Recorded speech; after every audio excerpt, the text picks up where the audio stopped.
마지막 욕심이 하나님이기를 원합니다. 나의 마지막 욕심이 나의 것을 움켜쥐고 나의 것을 어떻게든 얻어보려고 노력하는 것이 아니라 내 마지막 욕심이 하나님이기를 원합니다. 하나님으로 충분하고 예수 그리스도로 충분하다라고 말할 수 있는 게 내 삶의 종착역이 되기를 원하오니 하나님 그렇게 살아갈 수 있는 한 날 한 날 되게 하여 주옵소서. 세상 아무리 소중하고 귀한 것을 가져온다 할지라도 예수 그리스도를 향한 그 마음과 예수를 우리에게 보내신 하나님의 마음과 비교할 수 없사오니 그 마음을 마지막까지 간직하게 하여 주시옵소서. 이보다 더 큰 복음이 없고 이보다 더 큰 복이 없사오니 그 복을 누리는 우리가 되게 하여 주시옵소서. 감사합니다. 교회 이전을 앞두고 오늘부터 철거 공사가 들어갑니다. 하나님 순조롭게 잘 진행될 수 있도록 오늘 아침부터 시작될 모든 여정 가운데 함께 하시며 무엇보다도 안전사고 없게 하시고 모쪼록 지어져 간다는 말이 무슨 말인지를 알고 순전하게 순탄하게 물질도 사람도 상황도 공급받아 하나님이 짓고 계시는구나라는 것을 아는 시간들이 되게 하여 주옵소서. 하나님 보시기에 합하고 또한 우리들이 행복하고 이웃에게도 꼭 필요한 교회 시작되게 하여 주시옵소서.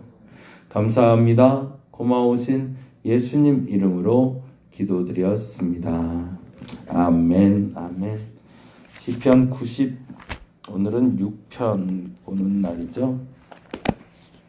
시편 96편입니다. 시편 96편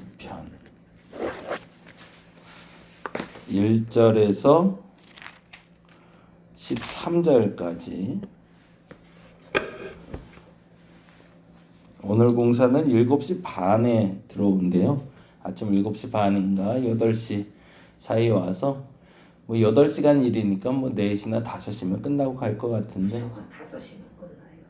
그러니까 뭐 밥 먹는 시간 빼고 뭐 하면 그럴 것 같아요. 얼추. 근데 오늘은 철거, 벽체 철거하고 천장 철거하고 아마 거기까지 하면 끝나지 않을까 싶고 내일 아마 화장실하고 주방 부분 철거 들어가지 않을까 싶네요. 하여튼 안전하게 그리고 주변에 방해되지 않고 잘 진행될 수 있도록 기도 부탁드리겠습니다. 96편 1절에서 13절까지 같이 읽겠습니다. 새 노래로 여호와께 노래하라. 온 땅이여 여호와께 노래할지어다. 여호와께 노래하여 그의 이름을 송축하며 그의 구원을 날마다 전파할지어다.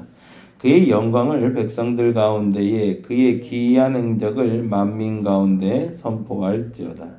여호와는 위대하시니 지극히 찬양할 것이요 모든 신들보다 경외할 것임이며 만국의 모든 신들은 우상들이지만 여호와께서는 하늘을 지으셨음이로다. 존귀와 위엄이 그의 앞에 있으며 능력과 아름다움이 그의 성소에 있도다. 만국의 족속들아 영광과 권능을 여호와께 돌릴지어다. 여호와께 돌릴지어다. 여호와의 이름에 합당한 영광을 그에게 돌릴지어다. 예물을 들고 그의 궁정에 들어갈지어다. 아름답고 거룩한 것으로 여호와께 예배할지어다. 온 땅이여 그 앞에서 떨지어다. 모든 나라 가운데서 이르기를 여호와께서 다스리시니 세계가 굳게 서고 흔들리지 않으리라. 그가 만민을 공평하게 심판하리라 할지로다.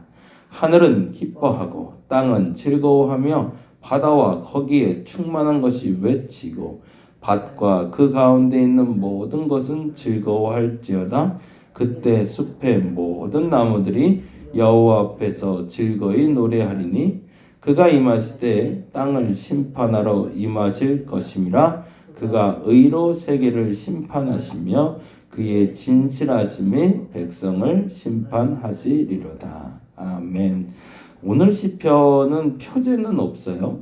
표제가 없다는 건 언제 누가 어떻게 지었는지에 대해서 기록은 없다는 얘기예요.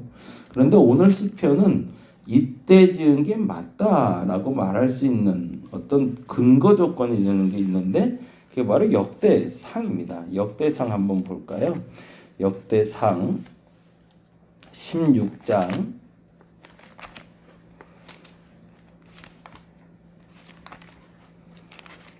23절에서 33절까지. 역대상 16장 23절 구약성경 635페이지에 있는데요.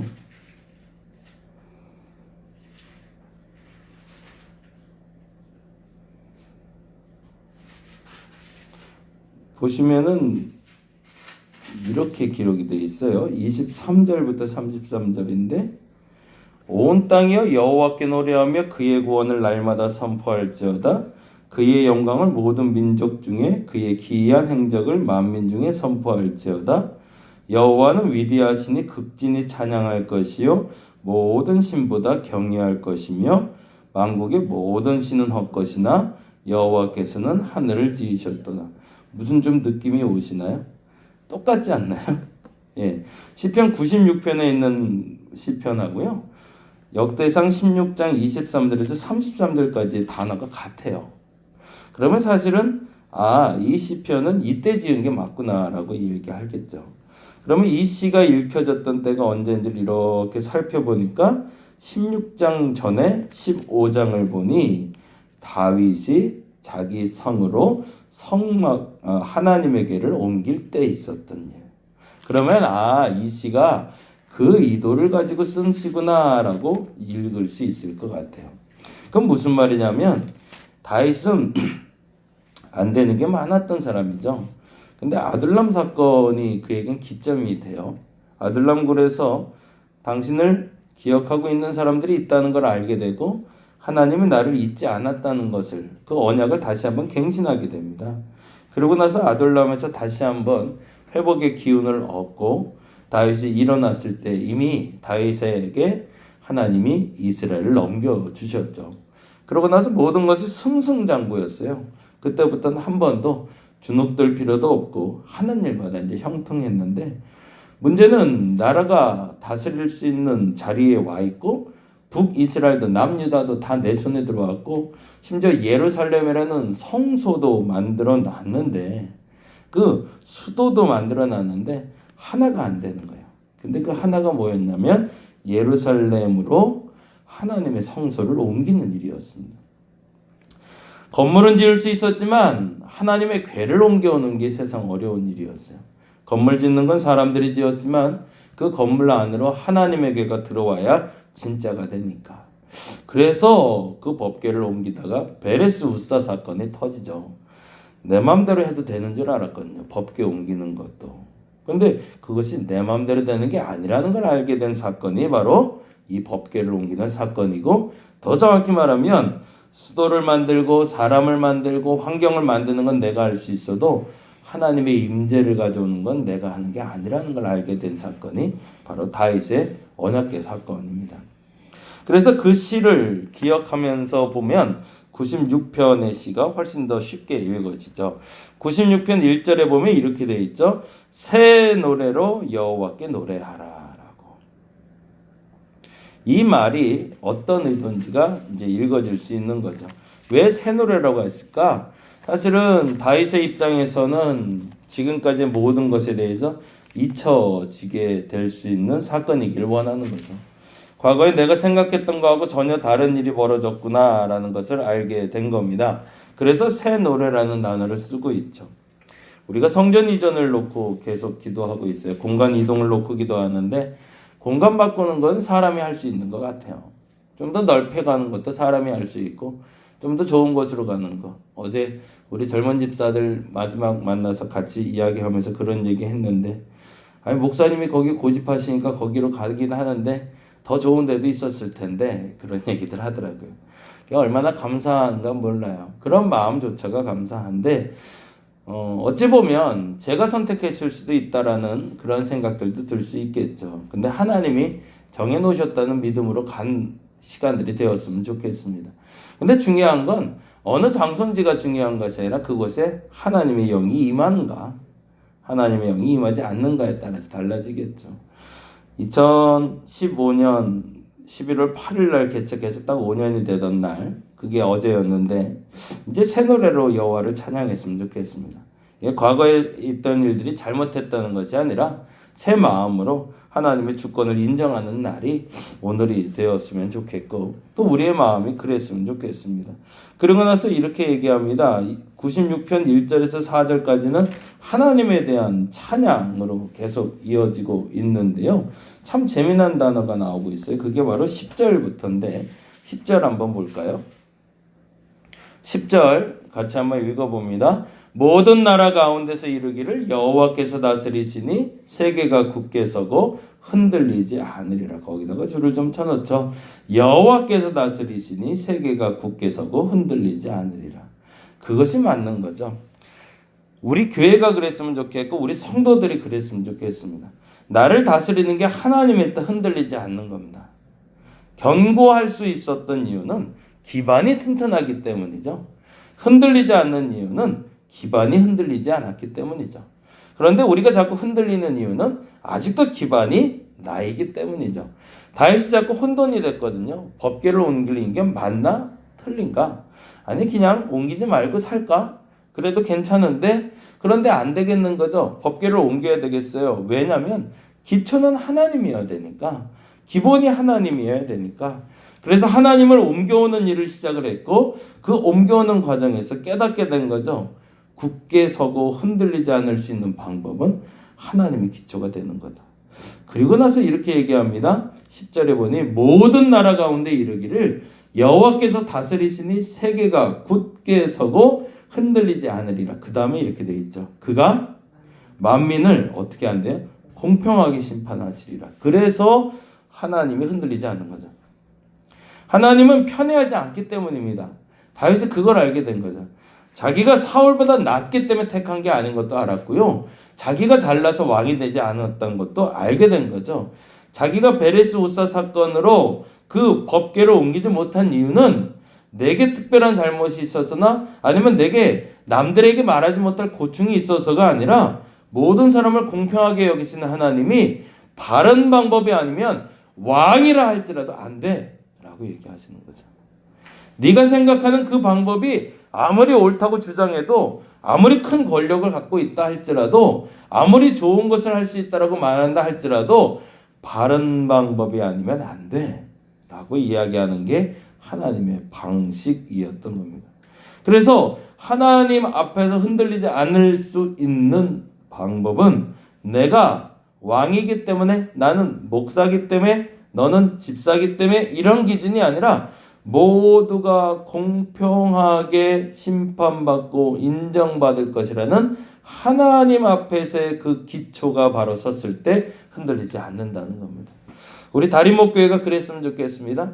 양 목사가 그리고 우리 다리목교회 성도들이 공평하게 하나님께 심판받았으면 좋겠습니다. 양 목사는 목사니까 좀 특별하게 심판받고 우리 성도들은 성도들이니까 좀 덜 심판받고 이런 것도 아니고 서로 공평했으면 좋겠어요. 한 만큼 하나님의 복을 주실 것이고 열심히 한 만큼 채워주실 것이고 하나님 앞에 바로 선 만큼 하나님 공급해 주실 겁니다. 그리고 11절을 읽을 때는 그 은혜를 깨달은 사람들은 눈에 확 보이실 것 같아요. 10절까지는 믿음의 고백입니다. 그럴 거야 라는 것이 아니라 깨달음이에요. 아 그렇다, 맞아. 왕이니까 좀 특혜? 아니지, 맞아. 바르게 하면 하나님 흔들리지 않게 해주시지. 깨닫고 나니까 영이 열리는 거죠. 영이 열렸을 때 첫 번째 느끼는 건 세상이 얼마나 아름다운지를 보게 되는 거죠. 근데 그게 11절부터 이렇게 얘기해요. 눈을 떠서 보니 법궤를 옮기면서 하늘을 봤는데, 그리고 땅을 봤는데 느낌이 이런 거예요. 11절에 하늘은 기뻐하고 땅은 즐거워하며 바다와 거기에 충만한 것들이 외치는 것처럼 보이는 거예요. 뭐죠? 세상 모든 것들이 하나님을 찬양하는 것으로 보이는 겁니다. 아, 이건 성령 받아본 사람들은 다 알아요. 그죠? 세상이 변했어요. 내가 봤던 그 세상이 아닌 거예요. 똑같은 흙바닥이고 똑같은 하늘이고 똑같은 구름이 아니라 그 모든 게 너무너무 예뻐 보이고 너무너무 아름다워 보이는 거죠. 근데 그 아름다움과 그 예쁨은 단지 그냥 예쁜 것이 아니라 하나님을 찬양하고 있는 게 보이는 거죠. 이 행복을 우리가 느낄 수 있기를 바랍니다. 그리고 12절에 이렇게 얘기합니다. 밭과 그 가운데 있는 모든 것은 즐거워할지어다. 이건 너무너무 행복하니까 세상 모든 만물들이 하나님을 찬양하고 있다는 것을 알게 됩니다. 그때 숲의 모든 나무들이 여호와 앞에서 즐거이 노래하리니. 그리고 13절에 이렇게 얘기하죠. 그가 임하실 때 땅을 심판하러 임하실 것이니라. 그가 의로 세계를 심판하시어 그의 진실하심으로 백성을 심판하시리로다. 그런데 왜 심판하는 걸 기쁨이라고 말할까요? 나는 심판받을 대상이 아니라 심판을 넘어 구원받을 백성이기 때문에 알았기 때문이겠죠.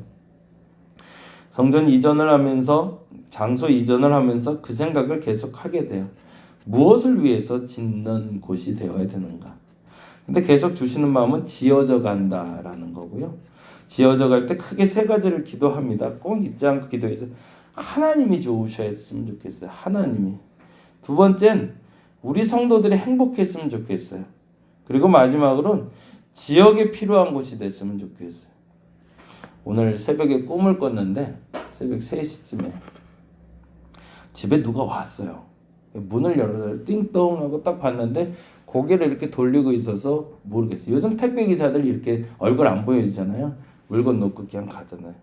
근데 누구세요? 그랬더니 대답을 안 해. 그래서 띵동 그랬더니 누구세요? 그랬더니 대답 안 해. 그냥 어떻게 해요? 그래서 문을 살짝 열었더니 밖에서 확 잡아 당기려고 그러는 거예요. 그리고 놀래갖고 딱 잡았죠. 근데 문이 자꾸 열리는 거예요. 이 사람이 힘이 꽤 세더라고요. 그래서 안 될 것 같아서 꽉 잡고 안 놓고 있는데 문이 열릴 것 같아서 탁 한번 열렸다가 다시 한번 제가 힘을 줬더니 다시 당겨져요. 그래서 열쇠를 자물쇠가 아니라 위에 거는 열쇠 있잖아요. 그걸로 급하게 딱 걸었어요. 못 들어오게 하려고. 큰일 났다. 그래서 꽉 잡고 이러는데 얼마나 힘이 세는지 이렇게 쭉 하고 제가 밀려가는 거예요. 어떡하지? 그랬는데 왜 막아요? 그러는 거예요. 그래서 확 문을 열더니만 이게 막는다고 되는 일이 아니에요. 그러더니 우리 집에 이렇게 딱 나가면 2층 올라가는 계단이 바로 있는데 거기에 소고기랑 뭐 이렇게 실컷 갖고 온 거예요. 그래서 먹을 거 하고 맛있는 거 주려고 왔는데 왜 자꾸 못 들어가게 해요? 그래서 확 열더니만 이거 가져가세요. 그러고 그렇게 막아서 될 일 아니에요. 그러더라고요. 근데 새벽에 그 꿈을 꾸고 딱 꾸는데 그 생각이 드는 거예요. 성전 이전을 놓고서 내 의지로 뭔가 막는 게 있지 않나. 하나님이 지금 복을 주려고 준비하고 있는데 억지로 내가 자물쇠 잠가 놓고 이건 안 돼. 이건 안 될 것 같아. 라는 불안함으로 뭔가 꽉 막고 있는 것 같은 느낌인 거예요. 그런데 어느 순간에 확 열어서 이거 가져가 라고 주시는. 어찌 보면 우리의 생각으로 지금 막아놓고서 못 들어오게 하는 하나님의 복이 있지 않은가라는 생각이 듭니다. 어디까지 하나님이 복 주기를 원하실까? 그것은 하나님이 공평하다고 인정하는 사람에게 주시는 복입니다. 하나님이 그를 인정하는 자에게 주시는 복, 인정하는 만큼 주시는 복이 있습니다. 그 복을 누릴 수 있는 우리 달인 목회 되었으면 좋겠고요. 그렇게 지어가는 교회, 그리고 그렇게 만들어가는 성도, 그렇게 만들어가는 지역 되기를 간절히 바랍니다. 기도하겠습니다. 막는다고 막히는 게 아니고 힘들다고 끝날 일이 아닙니다. 때가 돼야 끝나는 것이고 마음을 연 만큼 채워지는 것이 하나님의 은혜입니다. 내가 지금 무엇을 막고 있는지 알게 하시고 막고 있는 것 활짝 열어 당신이 들어올 수 있도록 길을 열어줄 수 있도록 하여 주옵시며 모쪼록 가장 필요한 은혜가 있어서 시작된 일인 줄 믿사오니 주님의 공평을 인정하는 한 날 되게 하여 주시옵소서. 우리 성도들이 혹여 2020년 한 해 동안 하나님이 복을 주려고 하는데 내 생각 때문에 꽉 막아놓고 하나님 그건 안 돼요 라고 말했던 것이 있다면 그 마음 열게 하여 주옵시고 그래서 하나님이 주시려는 복을 마음껏 누리는 자들 되게 하여 주옵소서. 다윗이 생각할 때 잘못됐던 것들을 깨닫고 하나님의 방식으로 돌아섰을 때 법궤가 옮겨졌던 것처럼 그 복을 우리에게 허락하여 주시옵소서. 감사합니다. 고마우신 예수님 이름으로 기도드렸습니다. 다 같이 기도하고 돌아가도록 하겠습니다.